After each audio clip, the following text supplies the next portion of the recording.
Breaking news today on Sekulow as the feds find Clinton and the DNC over the Steele Dossier. Keeping you informed and engaged, now more than ever. This is Sekulow. We want to hear from you. Share and post your comments or call 1-800-684-3110. And now your host, Jordan Sekulow. Yeah, you remember the Steele Dossier, the basis for the spying on the Trump campaign, the FISA court, the Crossfire Hurricane investigation, the Mueller investigation, all of that through the Steele Dossier. Well, yesterday the FEC has announced that the DNC and the Hillary Clinton campaign will be fined by the Federal Elections Commission $113,000. $8,000 to the Clinton campaign, $105,000 to the DNC for falsely claiming that they were just paying legal bills to the Clinton campaign law firm, when in fact they were paying for opposition research to go to Fusion GPS to ultimately put together a campaign document, which we call in the campaign world opposition research, which was the Steele Dossier. This, of course, dates back to the 2016 election and a complaint filed in 2018. So, Dad, it took till 2022. But notable here, neither the Clinton campaign nor the DNC objected. They didn't say, they said we're going to pay the fine, but they did not object to this characterization that they broke the law. That's right. Now, this, remember, was the basis upon which foreign intelligence surveillance court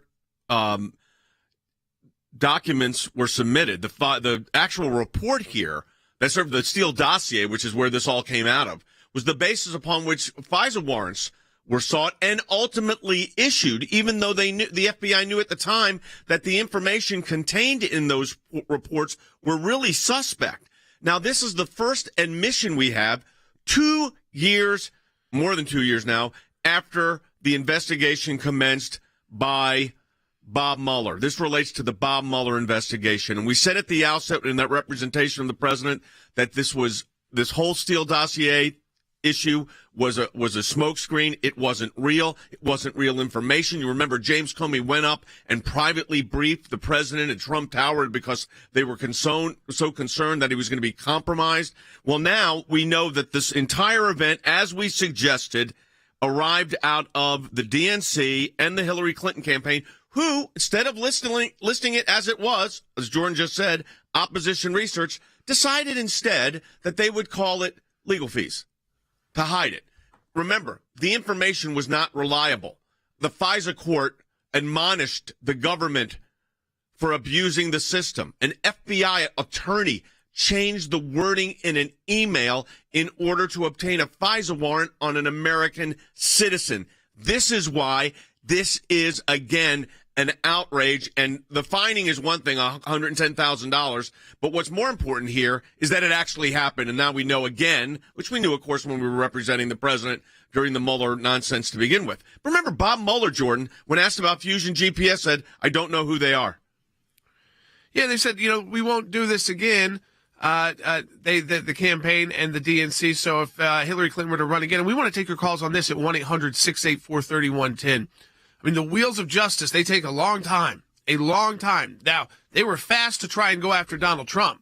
They were fast to go after him.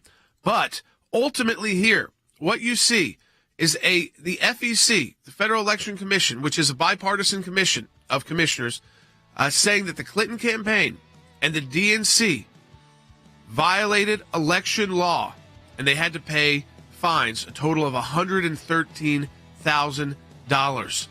Because they misreported this information. Of course, if this were Republicans, I can't even imagine where this would go. But we'll take your calls on it, 1-800-684-3110. And, Dad, it's a very important time for people to support the work of the ACLJ. Boy, it sure is, folks. We're in a matching challenge campaign, and we have a budget, and we're behind our budget right now, and we are a little short of that budget. So your support of the ACLJ right now, last pay for the March campaign. By the way, the band is going to be performing tonight. So we'll get some more information on that. But ACLJ.org, ACLJ.org. Do it today. Last day for the March Matching Challenge. We're behind our budget. We sure could use your support. ACLJ.org. when we see something, when we hear something, when we're concerned about an issue, we don't just talk about it. We do something about it. And that goes to our Government Accountability Project. The things that are important are knowing where to look and who to look at. What we're trying to do is get information that we, the people, are entitled to. We sort of call them puzzle pieces because we don't know which ones we're going to need in the long run. But you gather all the puzzle pieces together, and then you start to put them together to uncover the truth, really. The Freedom of Information Act, that's a statute that allows us to get information from the government. Starts with a letter from our offices in Washington to these agencies. And it says, give us this information on these topics. And generally, they don't. And then we go to court. We go through a series of lengthy negotiations back and forth about what they'll give or what they won't give. We may get tons of information that's redacted, and we have to then go back and say, you redacted too much. We can't really find out what you're giving us because it makes no sense. So it goes through a process of litigation. That is how you get information, and that office is going to be more active now more than ever. The ACLJ has been extremely active in vigorously seeking to hold these bureaucrats accountable. We have filed hundreds of FOIA requests. We have received over 20,000 pages of documents in our litigation. How was our government operating? What were they driving at? What was their agenda? What was their motive? And I will tell you, I mean, sometimes the picture that it paints is one of terrific abuse. You're finding a nugget in a gold mine. Occasionally you'll come up with something that is really a bombshell, but you have to persist in doing it, and that's what we do. That's a little bit of what we do through our Office of Government Accountability, and of course that comes under our Office of Government Affairs. So your support of the ACLJ supports all of that.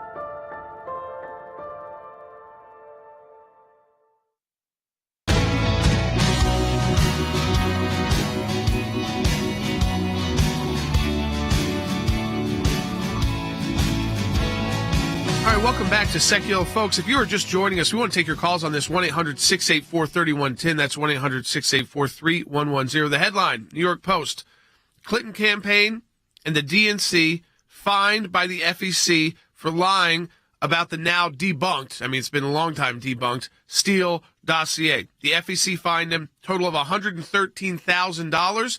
They didn't object. They didn't fight back against the FEC. And in fact, this is what happened. The FEC said that Clinton and the DNC claimed the money given to their outside law firm for the campaign to hire Fusion GPS, I mean, they put that in there, was reported just to go towards legal advice and services, but not opposition research, which needed to be in a campaign disclosure, as that's directly related to political work by the campaign, which is different disclosure than just legal services. So, Dad, they were trying to bury this from not just the American people, but from the government regulators as well. And now they pay the price. Yeah, and one of the regulators that they were trying to hide it from is the Federal Election Commission. So they were caught, and they settled it. Now, what does that mean? It means they got a slap on the wrist. They paid $110,000 in fines.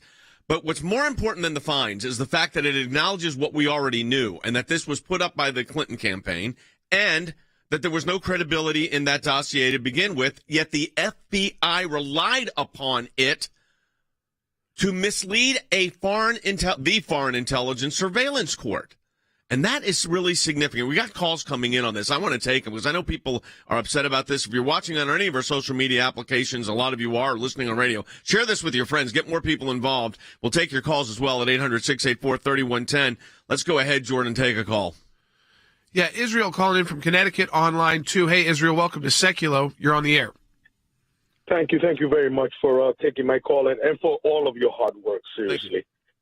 But here's the question: if this was done intentionally, can she still run as president? And if she can, why? Because she has not individually been charged with something that would disqualify her from office.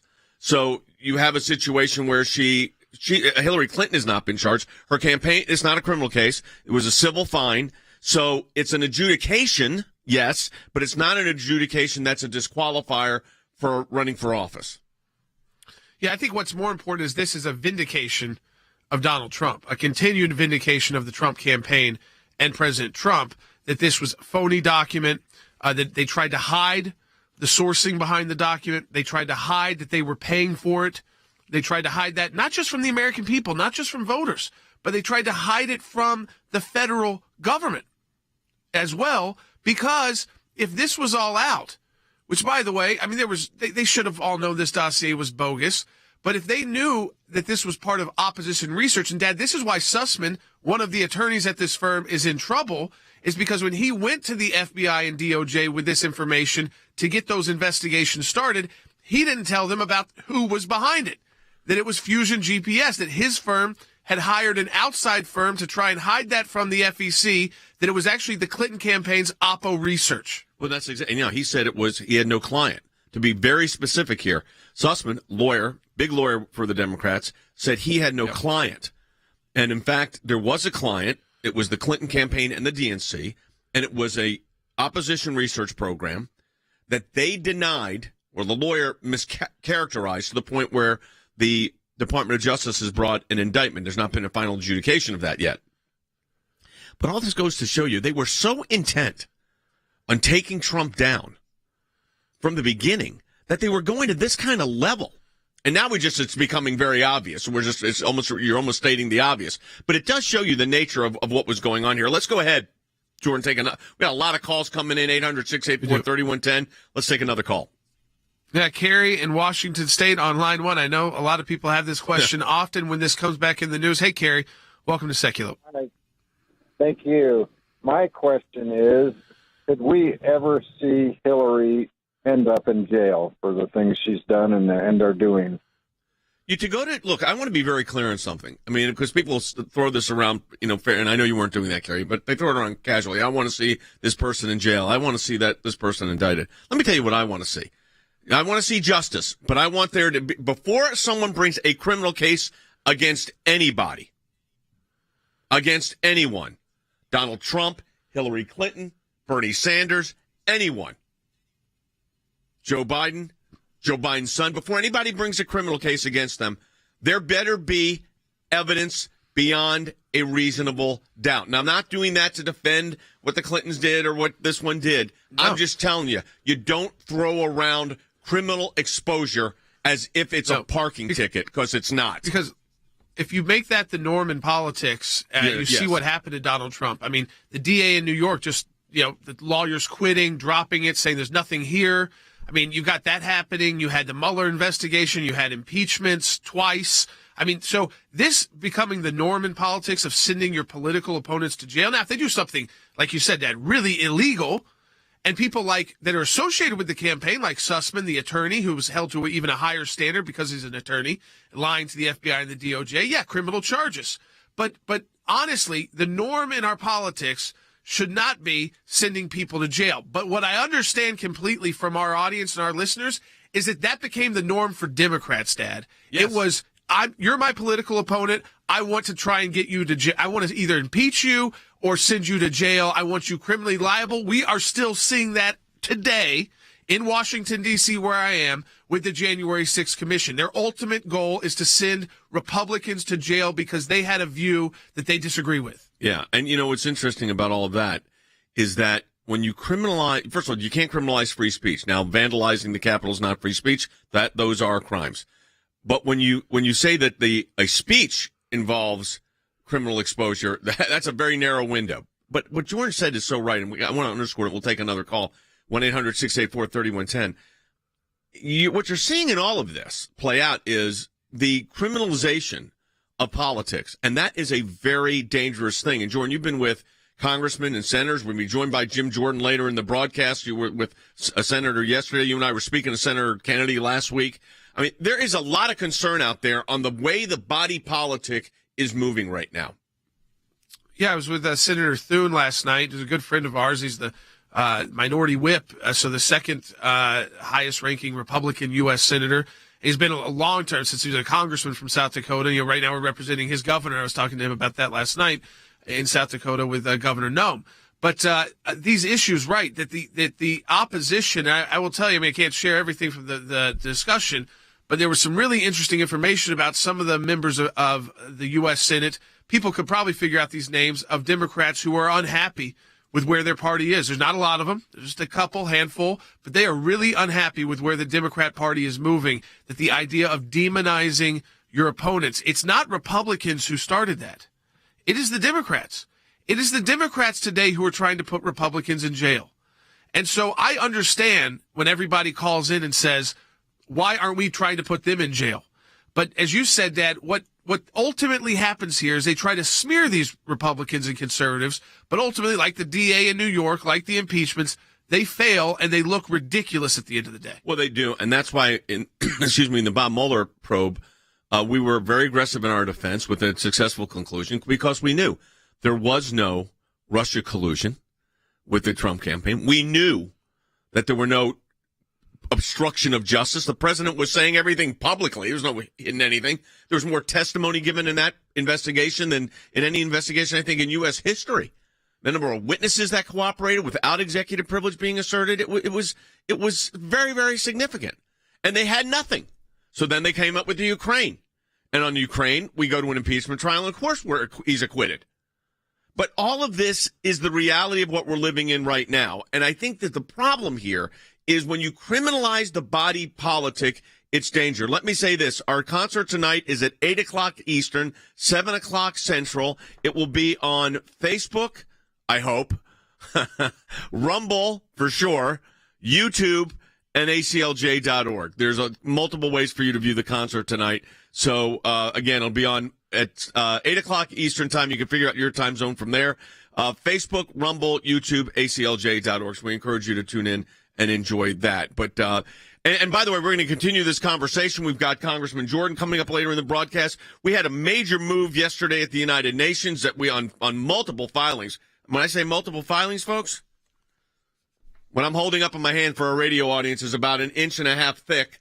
14 countries that we reported on from our European Center for Law and Justice in conjunction with our work here at the ACLJ to the United Nations Human Rights Council. CC Howe is going to join us on these. Progress in some countries, I'm happy to report, which is what we want at the end of the day. So we've got a lot more to discuss at 1-800-684-3110. Share the feed with your friends. Back with more in a moment. And Jordan, let people know, support the work of the ACLJ, a little bit behind the budget. So we really encourage people to support the work. We've got some new news, too, on our case, FOIA case against DHS, CBP, and ICE. They actually filed an answer, not a motion to dismiss.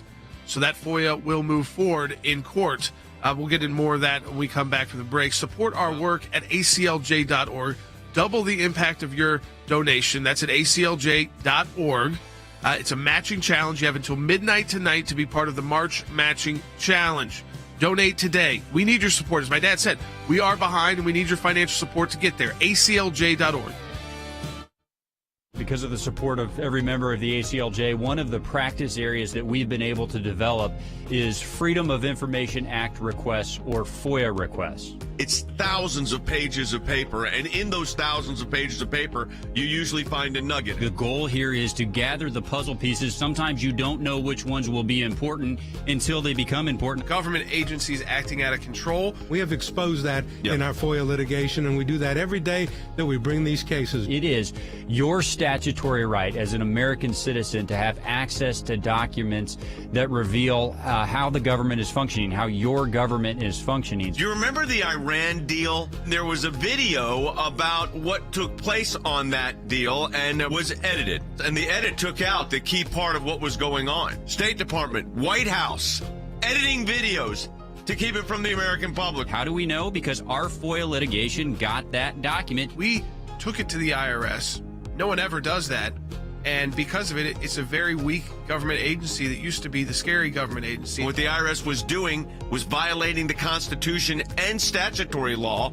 Because of the litigation we engaged in, it's a different agency. They can't do what they were doing before. And they've been hiding behind in the shadows. These FOIAs bring them to light. And all of this information came because we went to court to get the information. Many times when we make these requests, the requests actually end up in court as the bureaucracy fights back to withhold the information. But that's okay because the law is on our side. We are entitled to the information that is in these requests that we have made. We've got the declassified list of Obama administration officials who started asking to unmask. How was our government operating? What were they driving at? What was their agenda? What was their motive? The picture that it paints is one of terrific abuse. Those of you that support the ACLJ, this is what it's all about at the end of the day.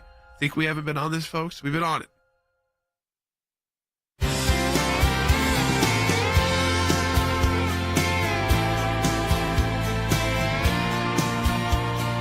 All right, welcome back to Sekulow. So we've got some new ACLJ cases to update you on right now.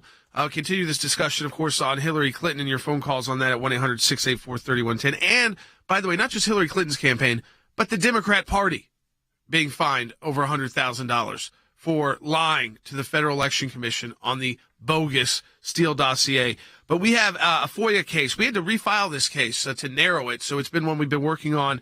Kind of doubled down on the it's titled ACLJ versus DHS, the Department of Homeland Security, CBP, Customs and Border Patrol, and ICE, Immigrations and Customs Enforcement. Again, this is in response to human trafficking, the Biden administration canceling Operation Talon, the exploitation of women and unaccompanied minors, the removal of the Remain in Mexico policy, and it's a FOIA on that. Here, last night was the deadline for all three government agencies to file either an answer in court or a motion to dismiss. Usually, they try to file a motion to dismiss, like they did in the first case we brought. This time, they filed an answer. What that means for our audience and for everybody listening now is the lawsuit and the FOIA lawsuit to get this information moves forward in court. So the battle is no longer about whether or not we can get the documents. It's now how quickly we can get the documents. Right. So we are actually in court litigating it. There's not a motion to dismiss at this point. They filed an answer. But one of the issues that people sometimes lose sight of on the border, and that is you think of all these other issues, but sex trafficking, human sex trafficking. CC Heil, who heads up a lot of our international work, especially when it comes to the UN, has just filed 14 country reports. But before we even get into those, filed this morning. But in some of them, you will see that the issue ends up being not religious freedom necessarily, but human sex trafficking. This is a plague on humankind. Yeah, and out of the 14 countries that were in the review period this session, 4 of them we focused on human trafficking issues. Will you explain to everybody the plague and the plight of what this is, what we're dealing with human sex trafficking? Yes, I truly don't believe that there's probably any member state out of the 193 member states at the UN. There's probably not one member state that doesn't have an issue with human trafficking including the United States. There's not one that doesn't have an issue. Of course. Who are we talking about? What age person usually? It is children, and we have examples of, an 8-year-old being taken and having to work as a slave in a household until she was 40 years old. They keep them for a long time in some of these countries. And children in the Netherlands, sadly, it's very little children, sexual exploitation in the Netherlands. And they're one of the top countries because they have legalized prostitution.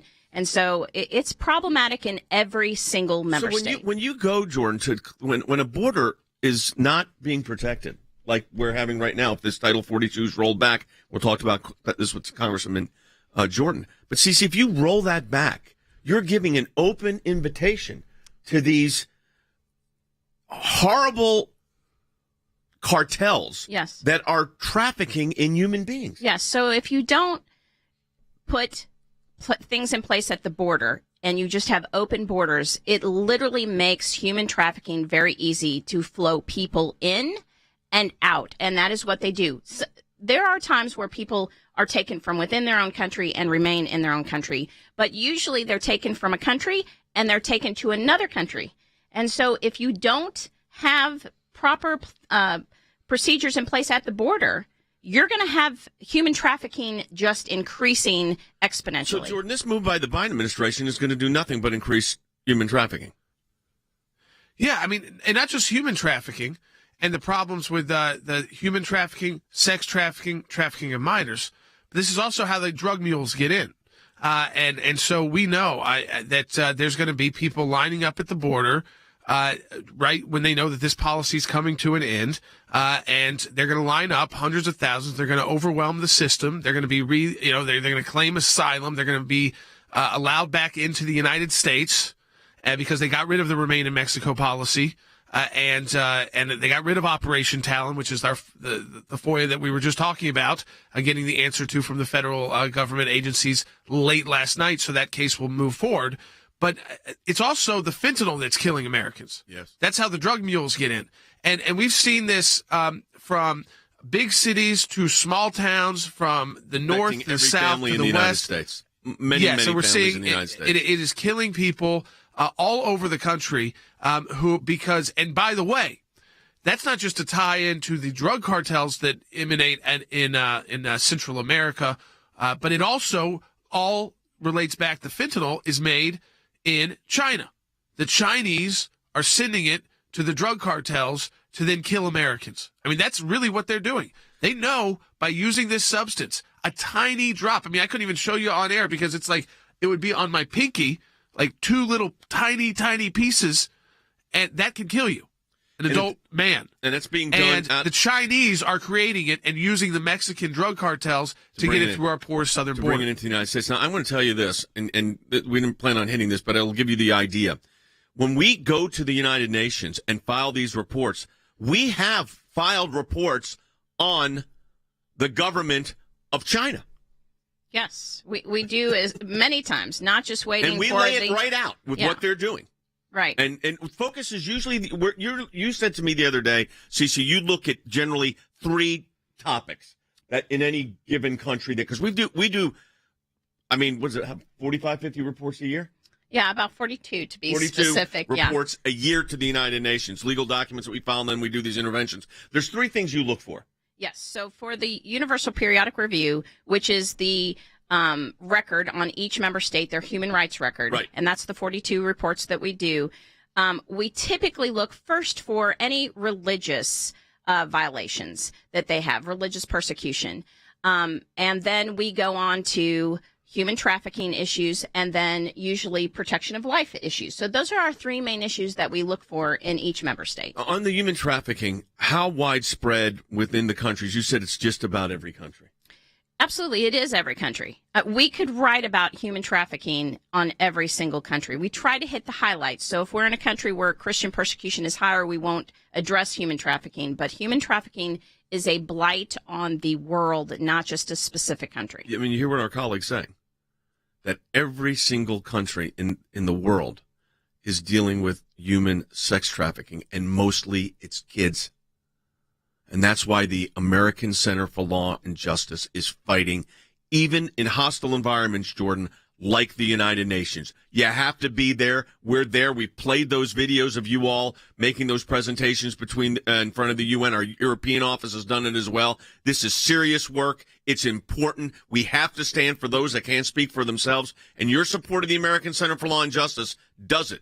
14 reports filed this morning. I'm holding it in my hand. If you're listening on radio, it's about 1.5 inches thick.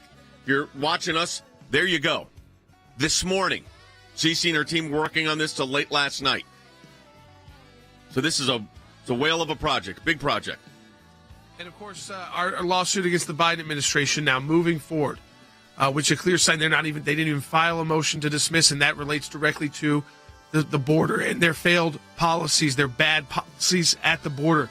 So we need your financial support at the ACLJ. You have until midnight tonight to be part of our matching challenge so that your donation is doubled. A group of donors will match all the donations that come through until midnight tonight where you are. We're behind right now, so if you can donate today at aclj.org. Here's what I want to say to our ACLJ members, or for those of you that enjoy watching this broadcast. Whether it is going after the deep state, whether it is litigation that we're engaged in, whether it is defending the persecuted church and getting individuals out of prison because of their faith in other countries, whether it's training lawyers to fight for religious liberty, not just here in the United States, but around the globe, whether it is producing a daily, 5 days a week, 1-hour live television and radio broadcast heard on thousands of radio stations, on TV platforms, on social media platforms. Your support of the ACLJ enables us to do all of this. We want to encourage you to support the work of the ACLJ, and when you do that, you're supporting our production teams, our videos, whether it's that kind of production and other things that we are working on. The ACLJ is front and center on this. We're in a matching challenge campaign. Any amount you donate, we get a matching gift for. Go to ACLJ.org. Keeping you informed and engaged. Now more than ever. This is Sekulow. And now your host, Jordan Sekulow. Welcome back to Sekulow. We are taking your phone calls to 1-800-684-3110. That's 1-800-684-3110. We've talked about a lot already today. Our work at the UN, our work, the lawsuit against the Biden administration and DHS, ICE, and, of course, the Customs and Border Patrol trying to seek. And now we know with the border about to be extremely porous and chaotic again very soon. I mean, there are two Democrat senators from Arizona, Kristen Sinema and Mark Kelly as well, who both said, please don't do this, Biden administration. Do not revoke this Title 42. We are going to have a crisis again, and it's going to just increase. Because when the warm weather comes, the people come. This will just make it worse. But the Biden administration ignoring even two Democrat U.S. senators from their own party, ignoring them. But we're fighting back in court, and they did not. That it is key in that case, just to remind people that they didn't file a motion to dismiss. Usually they do. Yep. They filed an answer, which allows us to proceed. Yeah, they're going to fight us every step of the way, though, by the way. I mean, so this is going to be, this is litigation with the Department of Justice on an issue like this. Frankly, it's trench warfare. But let me tell you something about trench warfare and why it's important. Trench warfare is important when you are fighting for kids. And when you're looking at the border issues, at the end of the day, you got a lot of people coming in illegally, and you got the drug trade, which is horrific, which impacts kids. As Jordan said, fentanyl's impacting about every family around. But that sex traffic is a big part. I could never understand why the Democrats would not just say, just for the sex trafficking, put up a wall and protect our border. Yeah, borders have to have procedures and policies in place that will catch the sex trafficking and human trafficking that goes on. That is true for every single country, and that includes the United States. So our border needs to be protected for many reasons, like you said, for drugs, for terrorists coming across, but especially for human trafficking. That's where you stop it. You know, Jordan, the question then becomes, of course, is why is the Biden administration insisting on not following through with it? Why are they doing this? Is it because, well, it was done by Trump, we're not going to do it?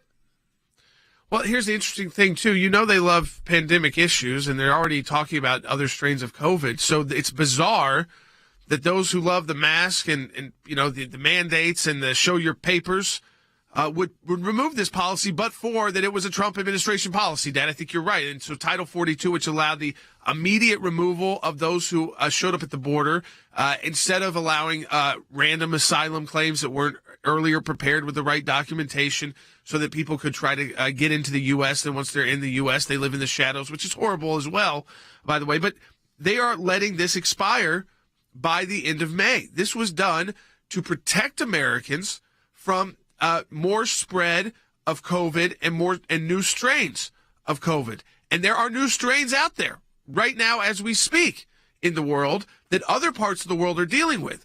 And while we focus a lot on the migration coming from Central America, where predominantly most of these migrants do come from at the southern border, there's also migrants from Africa where these new variants are being found. That's why Title 42 existed, to immediately expel so that they could not get into the population and spread a new COVID variant. So you'd think from those who love, the idea of shutting down, masking up, showing your papers, that they would like this policy, but it goes against their idea of a porous, open border. Yeah, I think the last thing here, we only got less than a minute, CC, is the administration is so bent on undoing what was successfully working that they will even go against, quote, their own science to do it. Yeah, politics reigns supreme. They don't care about the people of the United States. That is the key thing right there. Politics reigns supreme, and you put policies go on the second shelf in all this. That's why you have an American Center for Law and Justice to fight back.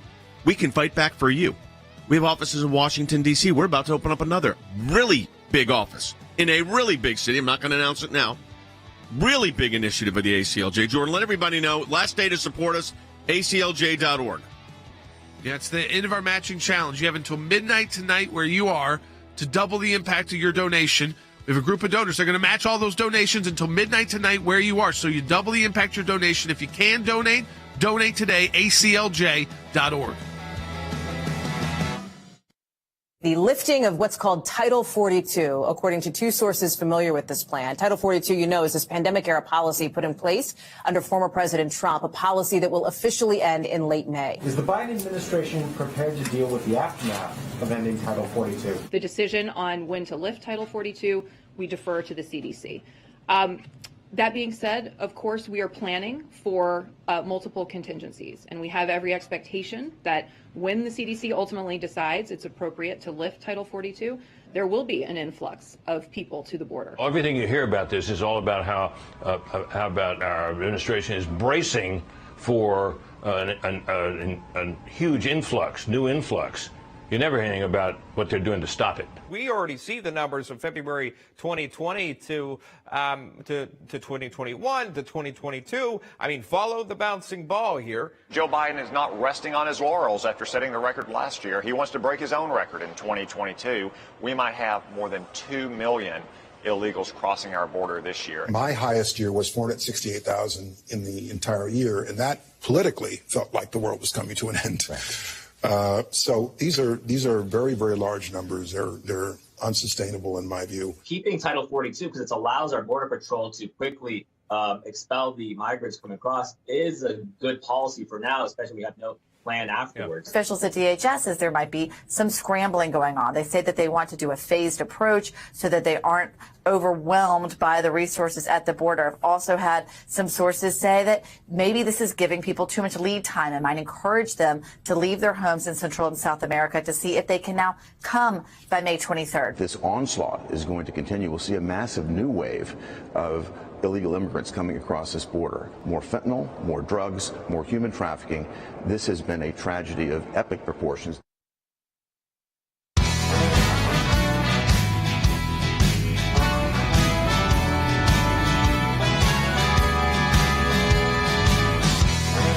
All right, welcome back to Sekulow. We are taking your phone calls, too. We'll take your calls on Title 42 as well. We'll take your calls on the Clinton campaign and the DNC having to pay this fine. I want to go right to the calls. Those who have been hanging on the longest. We'll start there with Tracy in Mississippi. Online, too. Hey, Tracy. Hey, guys. I saw where I see now it was Klein Smith that he's only been given probation.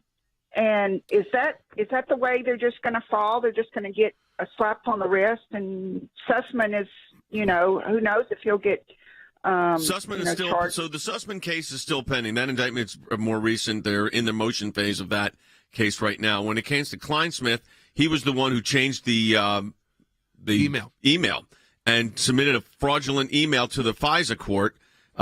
Look, I mean, it's a slap in the wrist, but he may also get disbarred.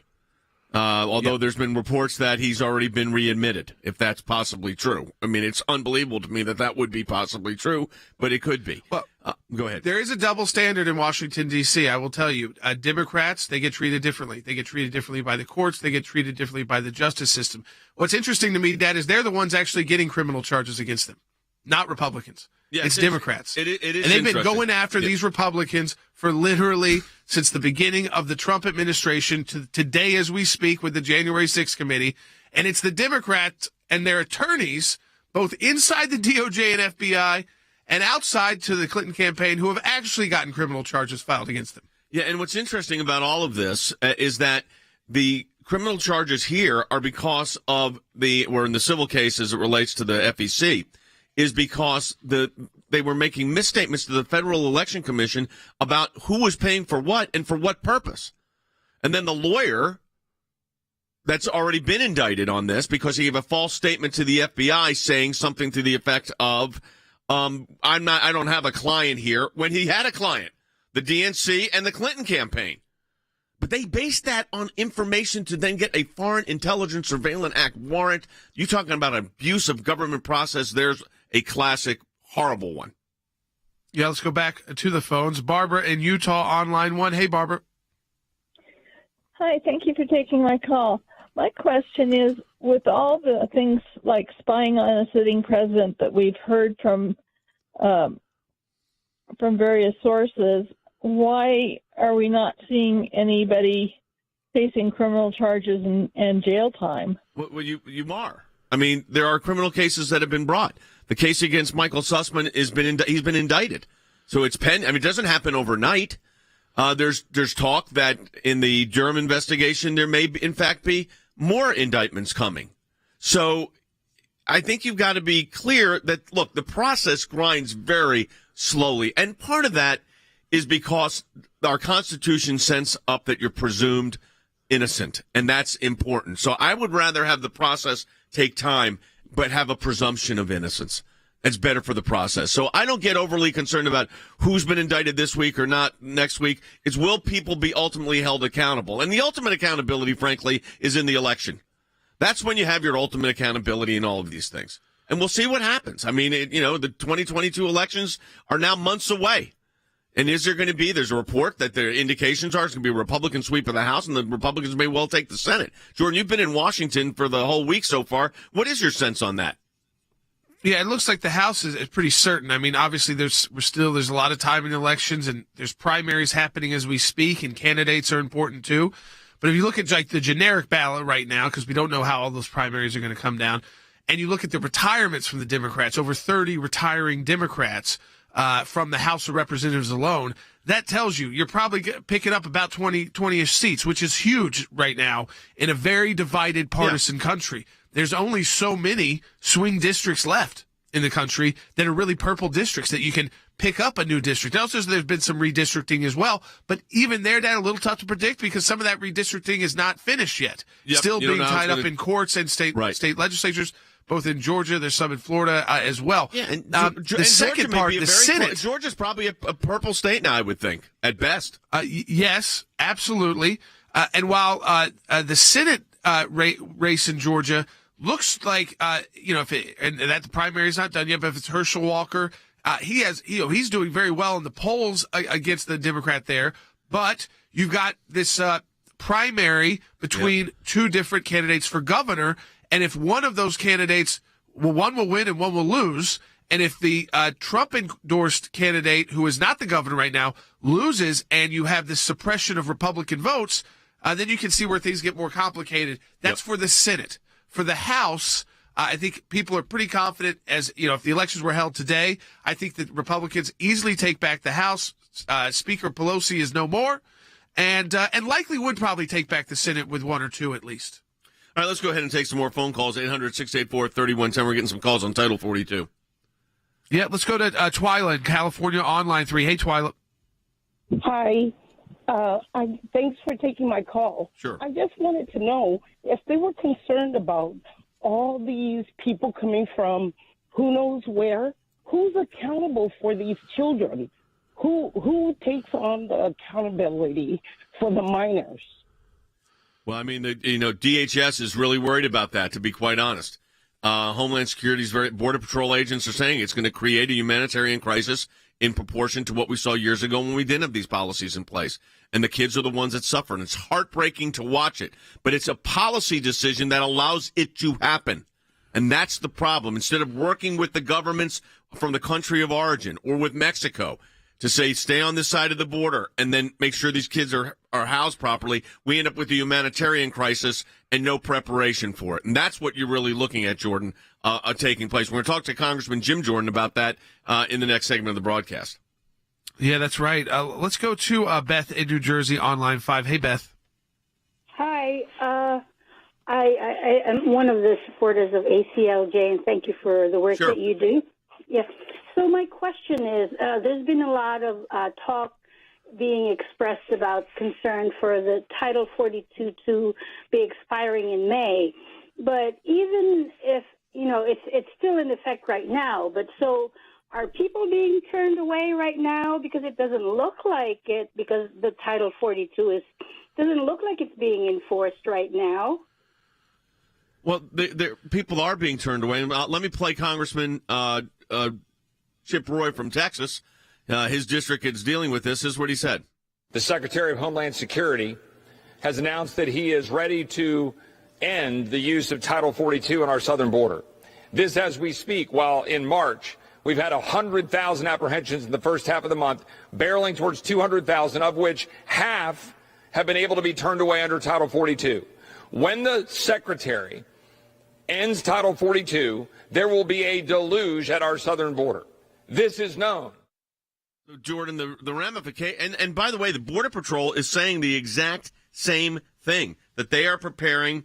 That's why they're opposing it. The ICE unions are opposing it because they're saying the exact same thing is going to happen, and it will happen with a rapid rate. Yeah. Border officials have expressed concern that without the rapid turnback policy, they will quickly be overwhelmed by migrants. This is according to Wall Street Journal, leading to dangerous overcrowding in border facilities and release of people into the U.S. who should have been either jailed or deported. So it's a very dangerous trend.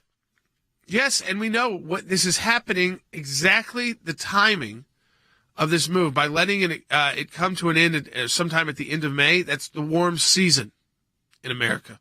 That's when these migrants make the journey. So it's already a very dangerous journey, but they don't want to do it in the cold.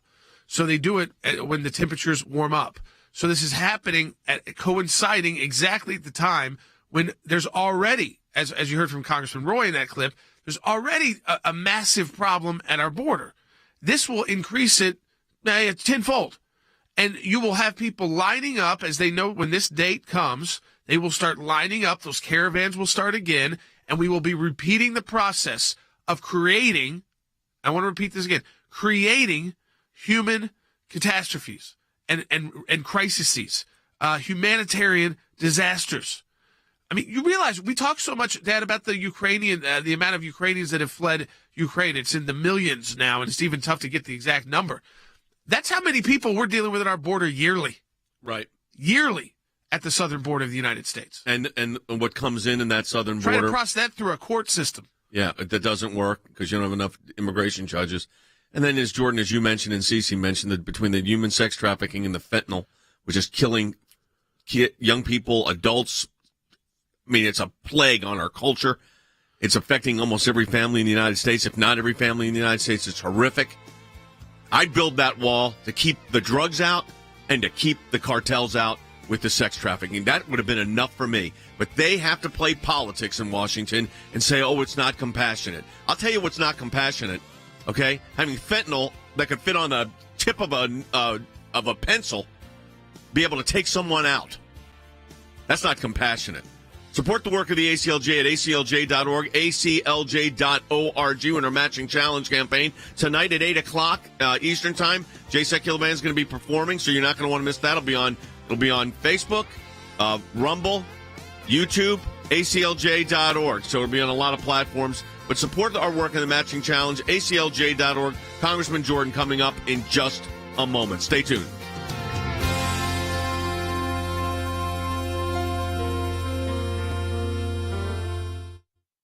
Lawmakers on both sides of the aisle say the end of Title 42 could produce, quote, catastrophic results. DHS estimates that more than 18,000 migrants could arrive at the border every day once the policy is removed. Right now, Border Patrol is averaging 7,000 a day, and they are already overwhelmed. The CDC has said that they believe Title 42, which is their authority to implement, can lift at the end of May. That means families coming across the border with young children. It means even single adults can cross the southern border and claim asylum. Based on the 2 million plus we apprehended last year on the border and the 2.5 million we may get or more this year, over the Biden first 4 years, we will apprehend about 10 million people crossing the border. We think we get 1 out of every 3, so that's another 20 million. That's 30 million people. That is 4 New York cities. If the CDC were to rescind its Title 42 order at this time, Border Patrol facilities and local communities would be forced to absorb at least double the current number of migrants, likely with catastrophic results. Another massive wave that happened just like it did when Joe Biden came into office. They're going to crush our border. They're going to overwhelm our, any ability that we've got to protect the border, and we're going to see just another wave of illicit drugs in the process. As this administration's health experts are concerned, the COVID-19 pandemic is nowhere near over. So the reasons for lifting these restrictions, it seems to me, are the fact that they're planning to do it, I would say, is a sign of how unserious this administration is. Here in Arizona, a potential Saudi Arabian terrorist with linkages to Yemen crossed the border, and he was apprehended. Imagine the ones who are not apprehended. So right now what we've got is total lawlessness. And we finally got to start treating the cartels as the terrorists they are. In Texas, we're overrun, but they're coming to a city and a town near you. In every state, every sheriff in every county in America is a border county sheriff because they're coming everywhere.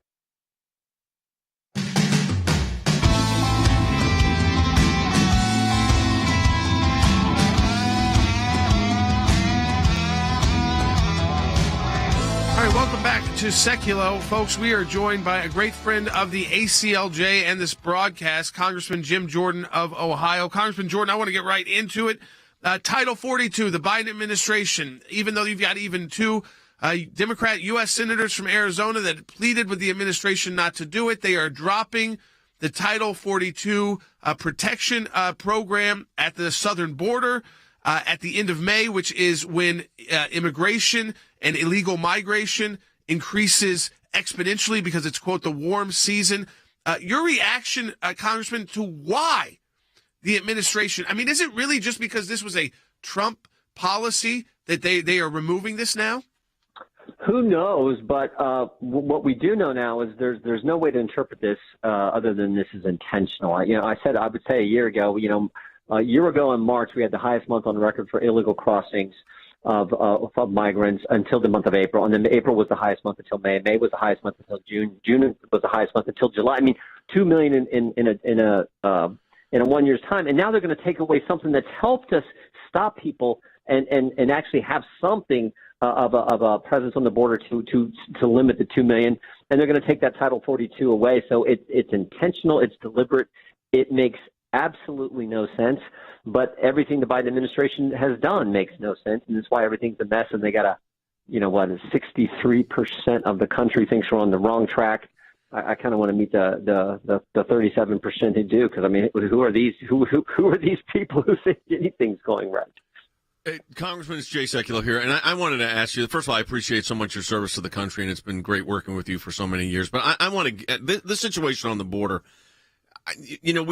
We do reports to the United Nations, and we talk about the influx of sex trafficking that is impacting literally every country on the globe. I mean, there's no country immune from this. And then we've got this, the Biden administration wants to dismantle anything the Trump administration did that was protecting our borders, reducing sex trafficking, and still was a problem. I'm not saying it wasn't. It's still a huge problem. And then you add the fentanyl to it, produced by the Chinese, sent over through the drug cartels in Mexico to the United States, and that's impacting just about every family in the United States. So I understand politics, and you and I live in that world, but, there would be a part where you would think just human compassion would say, shut this down. Yeah, because we all know communities, we all know families and individuals who've been impacted by fentanyl and lost a loved one in their family. That's pouring across. So, yeah, it's all that. Plus, like we said, 2 million illegal immigrants coming into the country in 1 year's time. And here's the takeaway I have, too, is it's almost like you want to ask the administration, well, which is it? Because on one hand, you said you want to spend $22 billion, well, Joe Biden wants $22 billion more dollars of American tax money for COVID. But now we're going to, because we're concerned about COVID.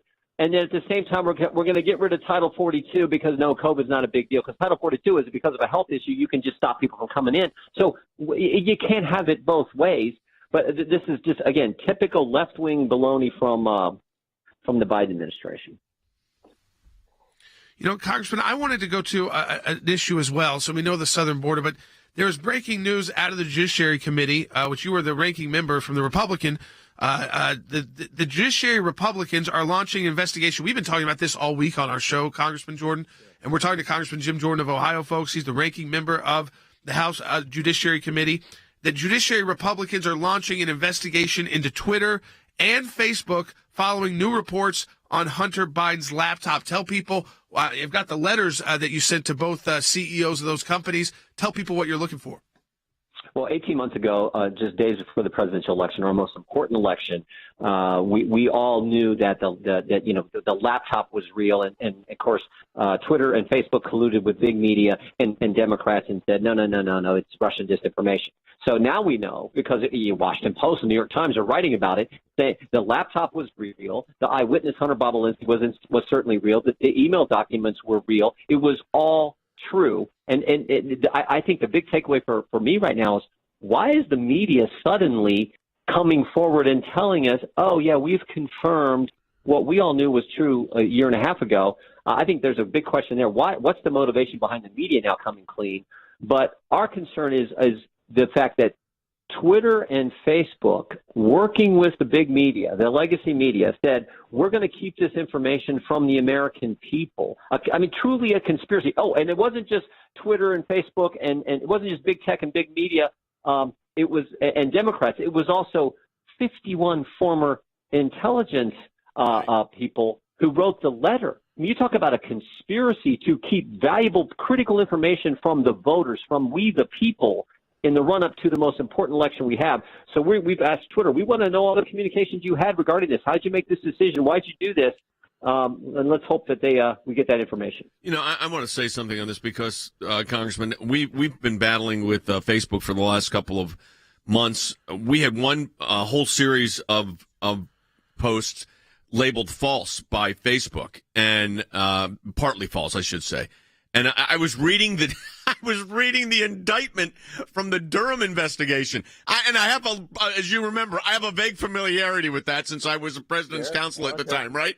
Okay, so then they say partly false. And then we pound back and say, nope, here's this, and this. And they say, oh, you're right, we're going to remove those. Meanwhile, they sent notices to, could be millions of people. I have no idea. We have 8 million people collectively on our Facebook pages.